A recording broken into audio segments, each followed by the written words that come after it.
welcome to our first up-close and personal interview with our new bishop, Bishop Joseph Vincent Brennan, affectionately known as Bishop Joe. Bishop, it is my joy to be having the first of what I hope is a series of conversations about what you are doing with us already, your dreams for the future, and hopefully a wonderful ministry among the Diocese of Fresno. Let's begin right at the first moments when you were here on May 2nd for what would be your installation, and let's move back to the night before at St. John's Cathedral for the Canonical Possession of the Diocese. What do you want to share about your welcome to the diocese and the diocese's acceptance of you? Well, the welcome was then and remains warm. And I'm not talking about the weather, because you guys keep telling me how hot it gets, and I'm just not a believer yet.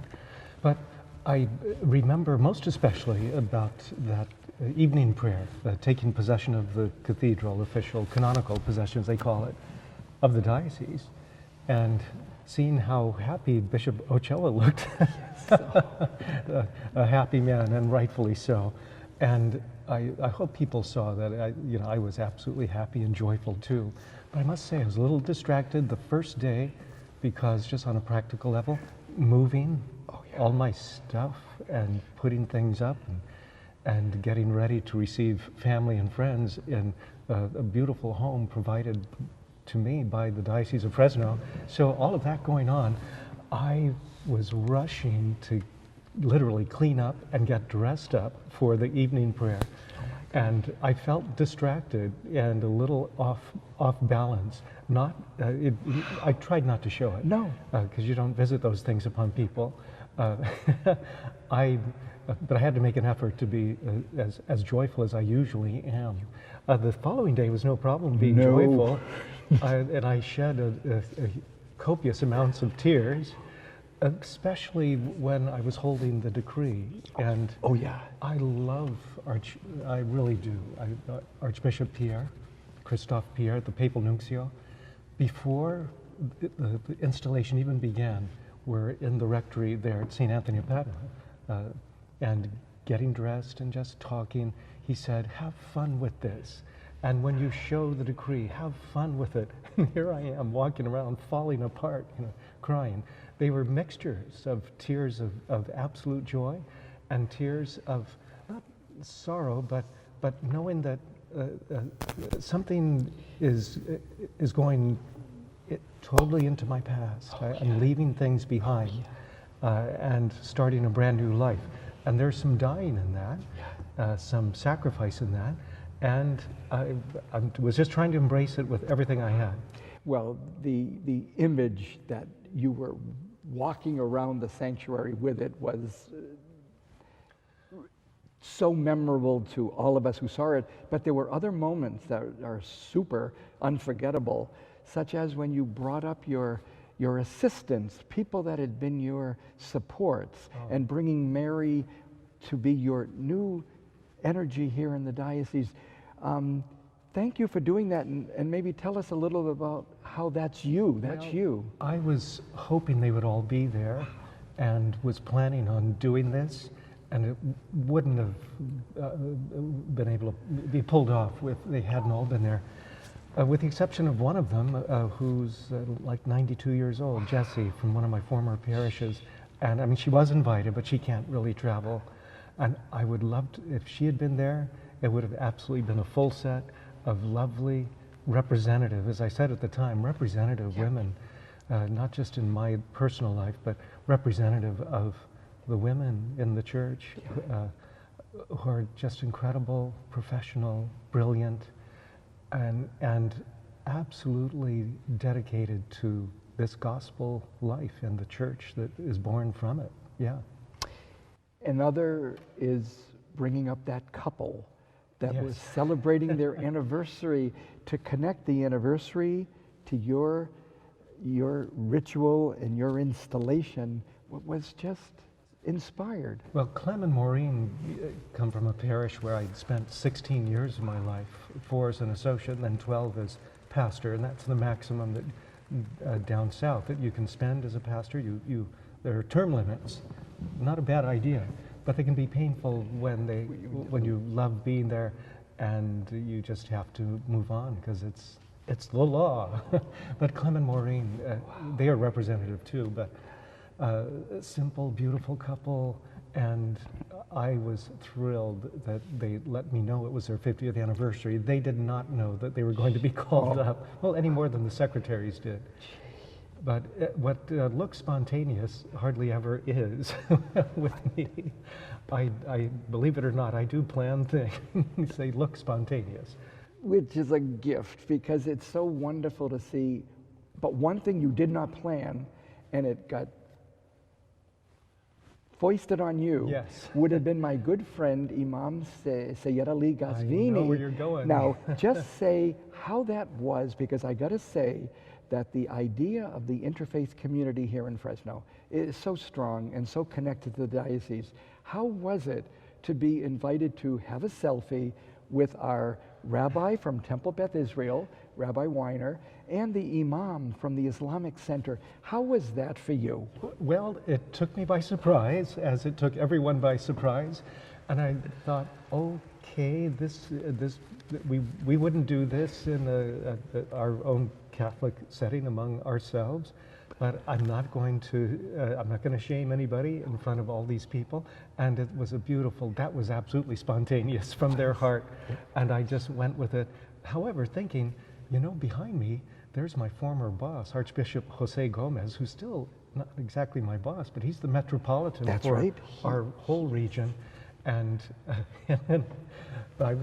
I felt a little bit more at ease when I thought, well, no, Archbishop Pierre said, have fun with this. And so I went with that moment. It was delightful. And subsequently, some beautiful, beautiful time with the imam and his community. Yeah. So the next day, after this wonderful, wonderful installation, you're hitting the road running with many, many confirmations that have been lined up. Did you want to introduce us to those 6,000 plus miles up and down the valley, all over all the vicariates? Tell us about even some of them, or the first one, maybe your favorite. Go ahead. Oh, I've got several stories, and they do begin with the first one, only because I thought, wow, I just got installed last night, and I'm already hitting the road. And it was at Our Lady of Guadalupe in Delano. I thought, what an awesome place to begin ministry here in this Diocese of Fresno, with the history behind that town, and the connection with the workers and the growers too, and what all of that means for all of us here in this valley. And then the church itself had, unbeknownst to me, they suffered incredible damage in a fire. So they've been working so hard to get it back together. And that morning, the inspectors actually that morning signed off on use. And so the first Mass was that confirmation. And I have a very soft spot in my heart for Our Lady of Guadalupe. And in fact, an obsession, you might say, with the image. There's a room in my house, used to be in my office in my previous life, but didn't work here in the office here in Fresno. So I turned a room in my residence into the Guadalupe room. And yeah, you'd see I'm kind of obsessed with her. Well, you're going to have many parishes right here in the diocese, some beautiful parishes, Our Lady of Guadalupe. Yeah. Awesome. So I told the kids at almost every confirmation, because I have a holy card with a beautiful artistic rendering of her image, just her face, and on the back, a prayer for vocations. And as I give it to them, I said, she loves me, and she loves you. And if it hasn't been done already, by your grandma, your abuelita, or your mom, I'm placing you under her protection today. But it's probably already been done. Well, we'll do it again. And then we pray. Yeah. Are there other things about your, I guess you might say, your style of confirming? Are there certain parts of the ritual? Is there a certain message that at this point in church history you're giving our young people? I know there is. I'm wondering if you'll share it with us. Well, there are two moments that are just absolutely incredible in the ritual itself that always get my attention. And after almost 4 years of being a bishop, I've probably, I don't know how many confirmations I've done, or thousands and thousands, literally, of kids I've confirmed. But the moment of the renewal of the baptismal promises is absolutely wonderful for me. I have it memorized in English, so at every Mass, the kids, that is the altar servers, are usually very nervous, and they'll come up with the book, and I just very gently say, no, don't need it, because I love to just pray it and get them to respond. And I love that moment. And then the laying on of hands, which brings me to another beautiful memory from that whole series of confirmations. And I only had half of the season. I can't wait to do the whole season, although that will be daunting, because it was just daunting on a physical energy level. But at Lone Pine and Bishop, oh my God, when we came to the laying on of the hands, you normally can't do it individually. You would say the prayer as you extend your hands over this whole group of confirmandi. But it was so beautiful. In Lone Pine, there were 3 candidates there. And so I could use their names throughout, and I could impose my hands and really pray, really take my time. And then in Bishop, there were 7 candidates. A little harder for me to use even 7 names at this stage in my life. But I tried, but still I could do the laying on the hands individually. That was memorable. And then there were so many. But about Bishop and Lone Pine, remind our viewers just the how they are in the peripheria, that they are so far removed from the Diocesan Center. Yes. The trip you had to do to get there for these 9 people. Tell us about even that, because this is part of your ministry now, is having 35,000 square miles to minister to. Well, as you know, the Tioga Pass is problematic even now because of repairing it, and there's still some snow around there. Well, it's closed most of the time of the year where confirmations would be done on the other side of the Sierras. So yes, you have to go all the way down to Bakersfield, across to the Mojave Desert, and then up. But I have to tell you, I broke up the trip on the way. I stopped in Bakersfield and stayed at a parish, and just another lovely opportunity to have a pastoral visit with no work involved for me or the pastor. Just connecting. That was lovely. And then going up for the confirmations the following day. And they were marvelous. On the way back, I did it nonstop. It was about 6 hours or so. But thank God I love to drive, and I love music, and I can pray my rosary and just pray any way I want. It's lovely. I need time to process things, and I need time to be quiet. And now it's 7,800 miles in the car. Guys, you're going to have to get me a new car sooner rather than later. Ask the bishop. I think he's sort of in charge of those things. But I wanted to tell you one more story. There were so many, because every confirmation, they were beautiful. This was at Elizabeth Ann Seton in Bakersfield. And I'm looking at this immense, beautiful church, and they're telling me it's temporary. I'm thinking, temporary? This looks pretty beautiful as it is, but I know we're going to build an even bigger space. It's lovely to have to build a church because we have so many people. But that I remember so well because I was on fire during the preaching because the kids were engaged.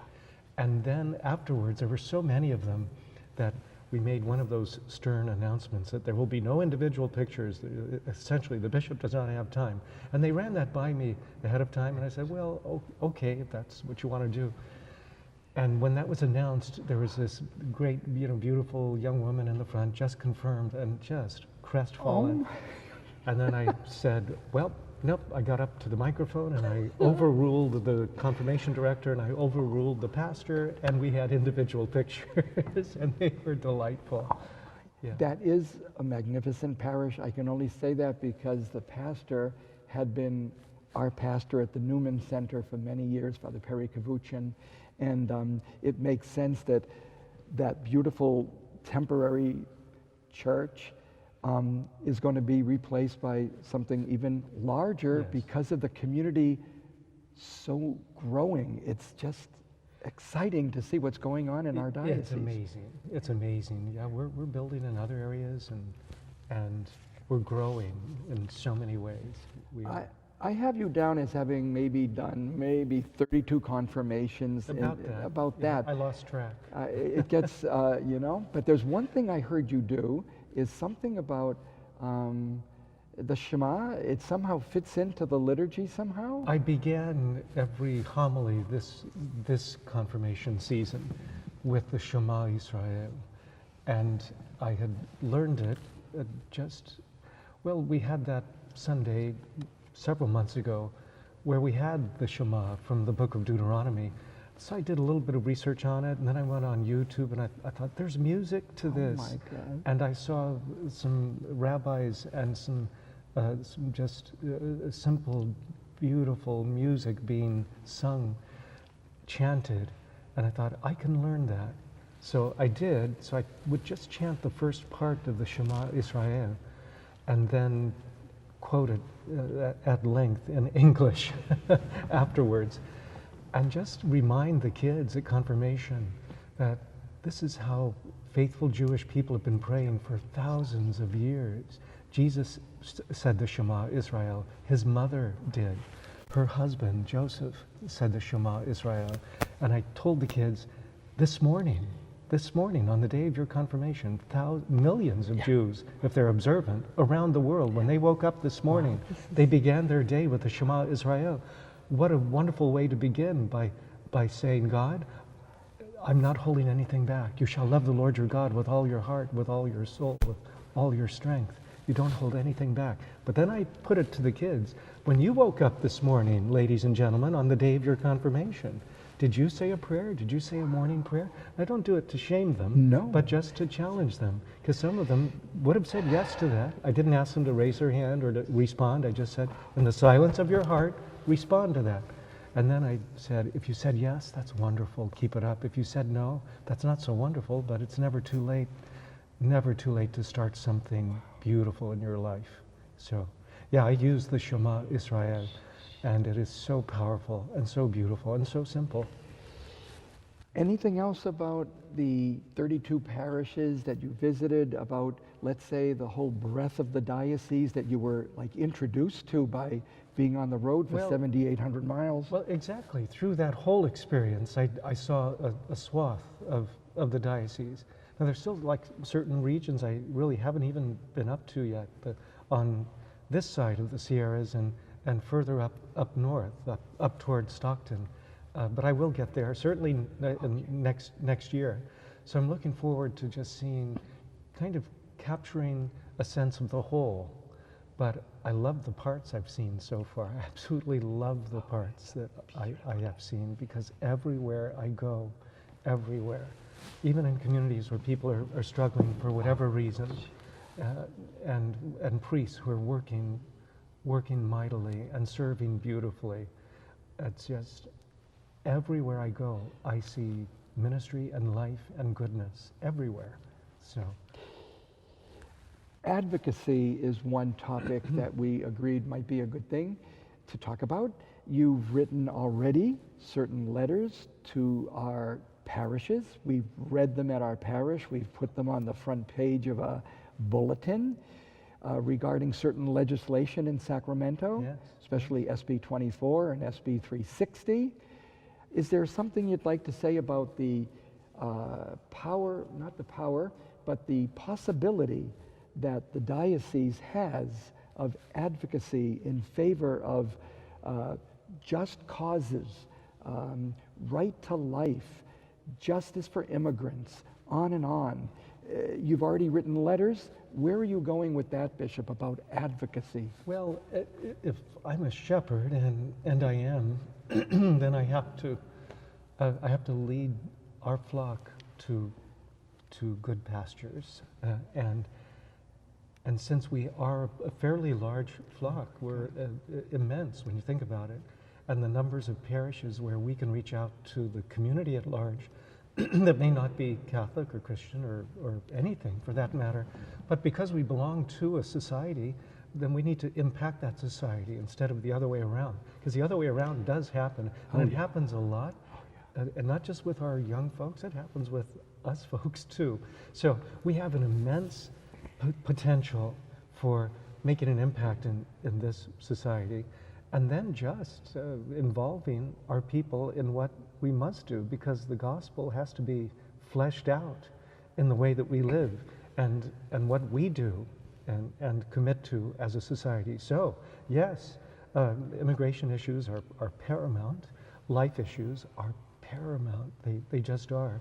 The dignity and the inherent dignity of the human person, and what that means for us to not only acknowledge that, but to act upon it, and to promote legislation that promotes that, oppose legislation that mitigates that or works against that in any way. So yeah, we have, it isn't just something good or nice to do, it's absolutely essential. Yeah. I felt so privileged on the 27th of June. I was able to read the letter you had written on June 21st, just about the census only. Census 2020, you wrote a letter saying you're engaging, hopefully, the parishes to understand the need to be cooperative in this effort. And what was the success of the letter? It could be read yesterday on the 27th of June, at a conference in which the whole public hears the presence of the Catholic community speaking in defense of hard to count people, the disadvantaged, the disenfranchised, the undocumented. These are the people that won't be counted.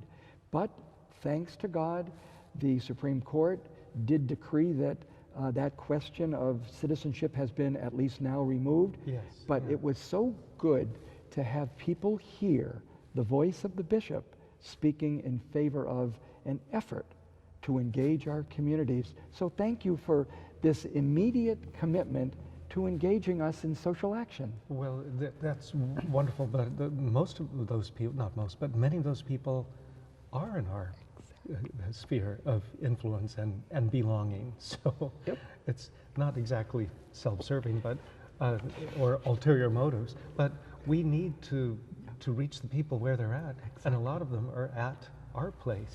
Exactly. And they trust us. They do. I know we have other issues of trust, and we could get into that too, but they know that they can go to us, and we will care and for them, and we will honor their presence in our communities. Yeah. Regarding that commitment to presence, right after I had an interview with you, a meeting, the Memi sisters, the wonderful sisters who are serving our migrant community, immediately had a meeting with you, and it was so great to know that you already are seeing the chance that they will be helping or being encouraged to keep doing what they're doing with our migrant community. They are such lovely, dedicated women, and they just extend themselves to the periphery. They do. They go out to the campos and the campesinos. They serve in such this beautiful, hands-on way. They get into the fields. They teach catechism under the trees. There is some shade somewhere once in a while that they can take advantage of. They take care of a lot of just the bare bones physical needs of the people, and they have been in this marvelous relationship and collaboration with Catholic Charities all over this diocese. The northern section of Catholic Charities, southern section towards Bakersfield. The Mimis are for now anyway, pretty much concentrated around Fresno and the central part of the diocese. But they have an influence all over. So I had a wonderful meeting. We already have a couple of dates where I'm going to get into the fields with them. Great. We have that a mobile mobile mass unit, not MASH, but mobile mass unit. And I can't wait to use that too. I'm probably at some stage going to get my own truck, and then I don't have to worry about, so where are the keys, where's the truck, who's using it, and why isn't it here? The bishop's upset. Off with their heads. So just for convenience sake, so I can get into the fields and not get a sedan stuck in the mud. Awesome. And I have ulterior motives for that in a totally unrelated area. I've had a few trips to Three Rivers and trips up to Bishop and back, and I want to have a vehicle I can put a kayak in. Oh my, how great. And just stop and get in the water. So I'm going to do that too. Speaking of this outreach, and you have mentioned our priests who are working under like tremendous challenges. Did you want to address now the outreach to our own clergy, priests and deacons, just what your commitment is? Yes, one of the better parts of the confirmations was just landing with the guys, and at most places there would be a dinner, sometimes with a few of the folks, either the pastoral leadership or the confirmation team. In some instances, just because of the scheduling, I would go out for dinner just with the pastor after the confirmation. And I really, in terms of landing with the priest, that obviously was just a gift. And to be able to sit down and just have a meal and a beer and talk, that was lovely. So again, meeting a lot of the men through that experience. But I'm sensing a need for something more. And I know that the brothers are kind of laboring under clouds of suspicion. We are painted with a broad brush. You know, if one priest does something, and maybe has, then all priests are put in that same category. And we all know that that's a logical, philosophical fallacy. Anyone who took Philosophy 101 or Logic 101 knows that. It's like condemning all police because one police officer behaves badly. So one priest behaves terribly, unethically, immorally, so they're all like that. It's amazing to me that Jim, I'm a likable guy, but some people hate me just because I wear this, and I have this ring, and I wear funny stuff at the liturgy, and they've never met me, never spoken to me, but I'm Catholic, I'm a bishop, therefore, so A plus B equals C, which is evil, not forthcoming, untrustworthy, all of the above. That bothers me. I don't take it personally because it's not personal. They don't know me. Not to say that if they did know me, they would love me anyway, but I would make the effort. What about this idea that we are looking at in our diocese, the clergy crunch? That we are definitely reflective of the whole church. We are clergy poor, don't have enough for our parishes.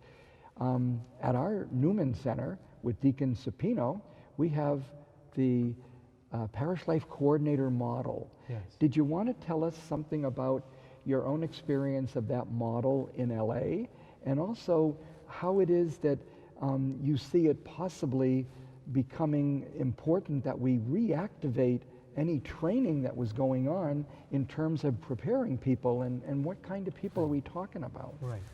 I'm getting used to the different nomenclature in every diocese. In my former life, they were parish life directors. So here they are parish life coordinators. So I'm trying to remember that so I don't embarrass anyone. But it's a rose by any other name would smell as sweet. So it's the same thing. And we had some, not a lot, down south. And it takes a very, very special person to do that because it's a charism. It's like any vocation. You just wouldn't allow anyone who simply says, I want to be a priest, or I want to be a deacon, or I want to be a parish life coordinator, to engage in the process of discernment, formation, and education for that. So I'm going to be working very closely with Rosie to expand this program here in the Diocese of Fresno for a number of reasons. Of course, there's a priest crunch. You know, the work and the numbers, beautiful problem to have. The numbers of our people are doing this. The numbers of our priests are doing this. So that's a very tough dynamic to deal with. And it makes the life of our priests that much more difficult.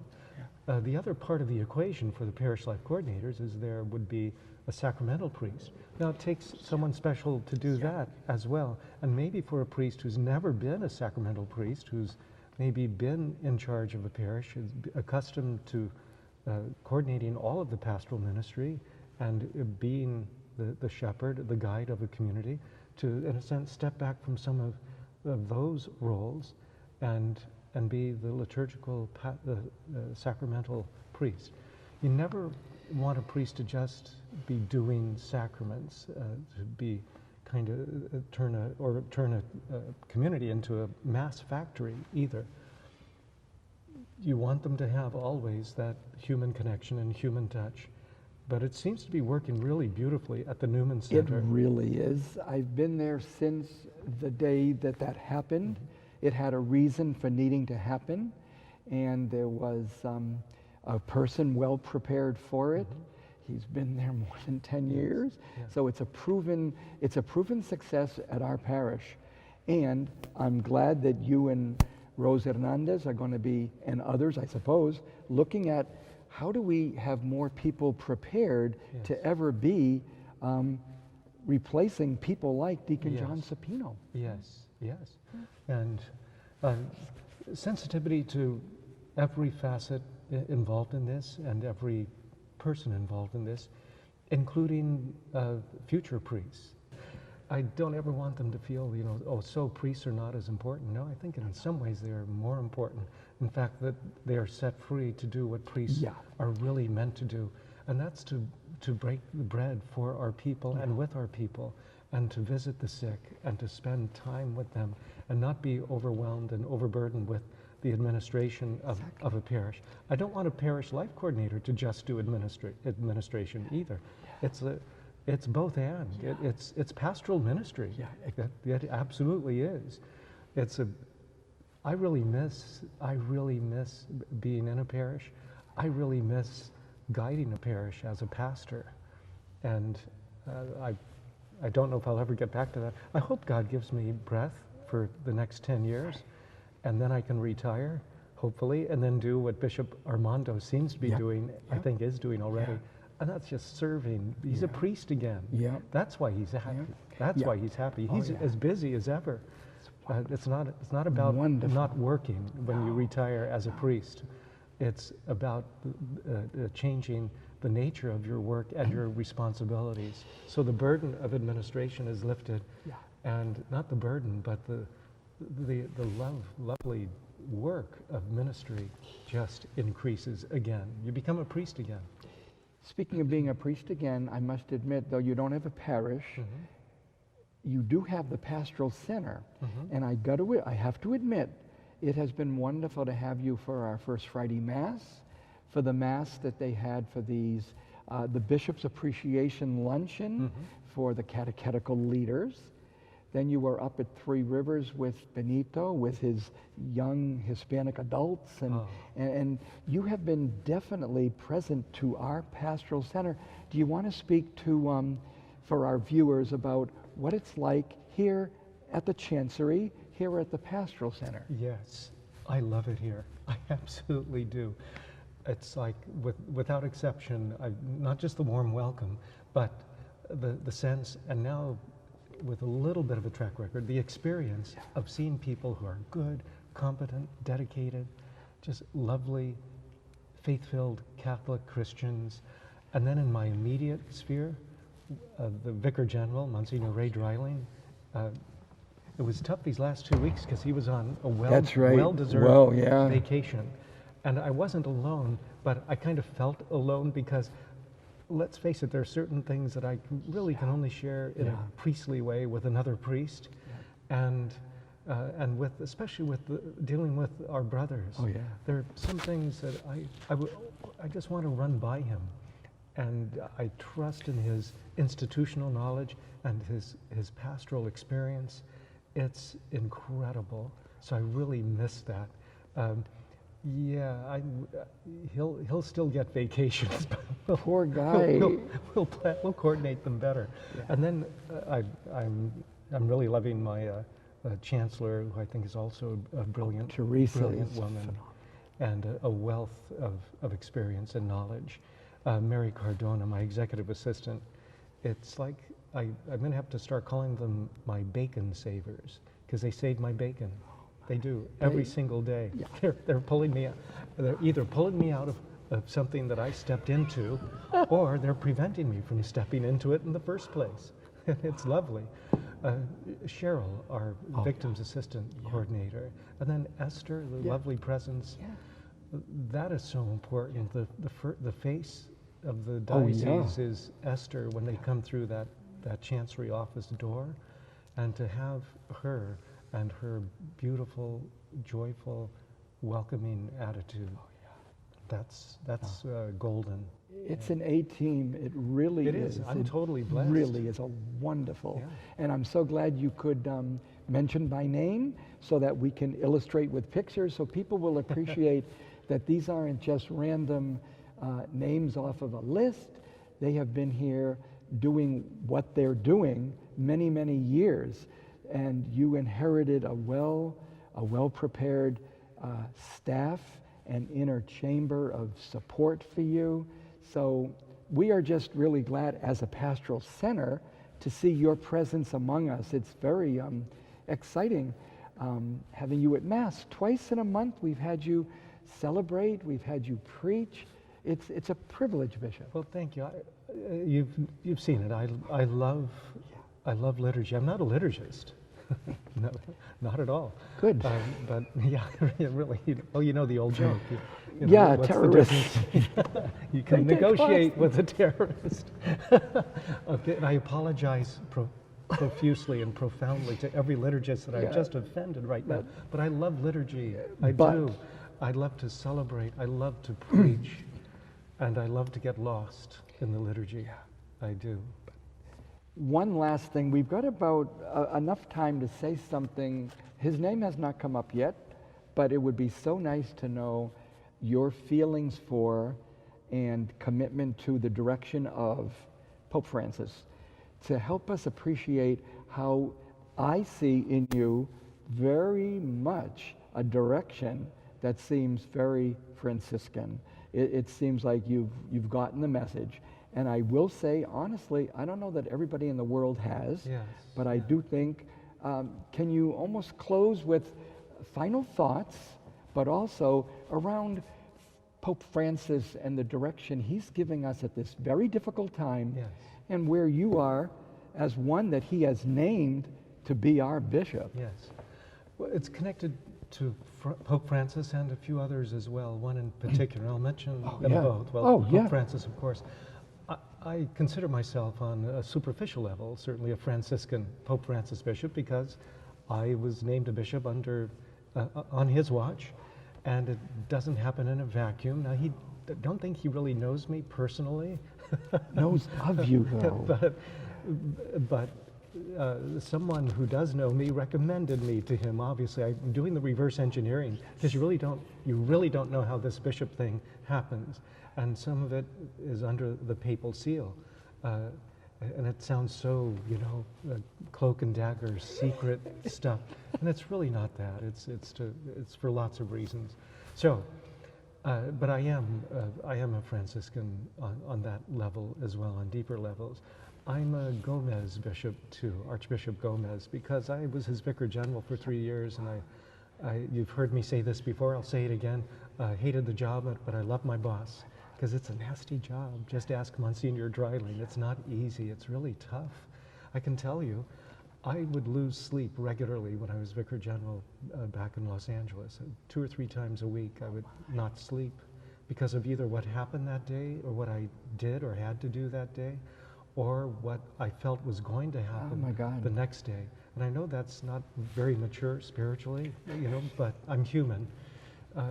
As bishop, and here too, maybe I should have, but I haven't lost one night's sleep. That's good. And yes, and I have done things that are really difficult, very and hard. things that I'm not even sure were right, and that impact people's lives and impact the lives of some of my priests, and awfully so, and I'm painfully aware of that. But I have to live with that and live with the consequences of that as well. But I really love what I'm doing. I love the direction that Pope Francis is shepherding us toward. I wear this cross, which was given to me by Archbishop Gomez, which is a facsimile of the cross that Pope Francis wears. And it is today's gospel, the Feast of the Sacred Heart. It is the lost sheep. So you go after one. Well, but wait, there are 99 others. Yes, I know there are 99 others, but I'm going to go after the one that's hurting, the one that's lost, the one that needs us the most. And I think that's a Francis thing too, because there's a reason why he wears that cross every day. So I'm wearing this every day with those same thoughts. And he's guiding our conference and our country in a good way.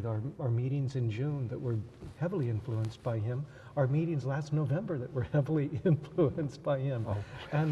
And you know, we were all a little upset by that, but he was putting the brakes on and saying, gentlemen, you need to pray first. So he sent his retreat master, Father Cantalamesa, a Franciscan, and we were, together in prayer and helping us to get ready and do it right.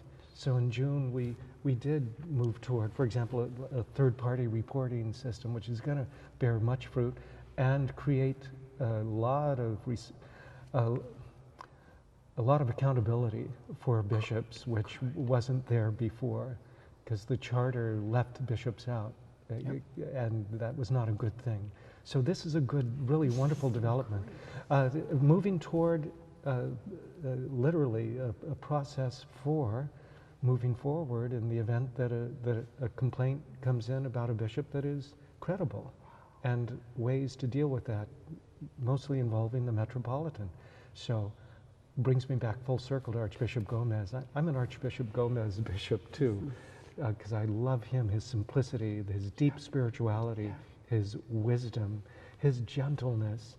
I don't remember, well, no, I can't say that. He would get mad once in a while, but they were rare occasions, very rare occasions. He could do very difficult things and make very tough decisions without being tough. And that's the way I try to operate and the way I want to be when I grow up. Yeah. We'll leave it there, because this idea of growing up, this is such a beautiful thought that we all have ways that we will keep growing in as we age. I want to thank you for this first of what I think could be a beautiful series, giving you a chance to address to the diocese, more than even to the world at large, your message for that month, your update of work done or dreamed forward, things you wanted to celebrate with us, things you'd like to share. So Bishop Joe, thank you for this privileged conversation. You're welcome. You're welcome. I just want to say, the next installment will be what I did for my summer vacation. Awesome. Maybe they'll come with slides. Could be. Oh yeah, that'll be exciting. Thank you so much. Looking forward to seeing you when you're back from your well-deserved rest, Bishop. Thank you.